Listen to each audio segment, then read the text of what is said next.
Hi! కాకరకాయ అంటే ఇష్టం లేని వాళ్ళు కూడా తినేస్తారు. ఇలా చేసి పెట్టండి ఒకసారి. ముందుగా కాకరకాయని పీల్ చేసుకొని ఇలా హాఫ్ మూన్ షేప్‌లో కట్ చేసుకోండి.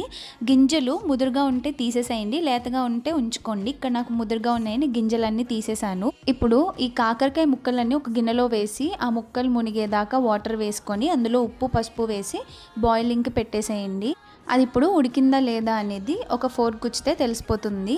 ఇప్పుడు స్టవ్ ఆఫ్ చేసేసి అవి చల్లారిన తర్వాత ఇలాగ కాకరకాయ ముక్కలన్నీ గట్టిగా పిండేసేయాలి అందులో ఉన్న వాటర్ అన్నీ. పిండేసి ఒక ప్లేట్లోకి తీసుకోండి. ఇప్పుడు స్టవ్ ఆన్ చేసి బాండీ పెట్టుకొని ఆయిల్ కొంచెం ఎక్కువే పడుతుంది కర్రీకి.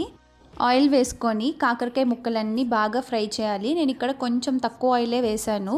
ఇప్పుడు కొంచెం ఫ్రై అయిన తర్వాత లాస్ట్లో ఒక పెద్ద సైజు ఉల్లిపాయ ఇలా చిన్న ముక్కలుగా కట్ చేసేసుకొని మూత పెట్టేసేయండి. ఆ వేడికి అవే మగ్గుతాయి అన్నమాట. ఉప్పు కూడా చూసుకొని లాస్ట్లో బాగా ఫ్రై అయిన తర్వాత కారం వేసేసుకోవడమే. చాలా బాగుంటుంది టేస్ట్. మీరు కూడా ట్రై చేసేయండి.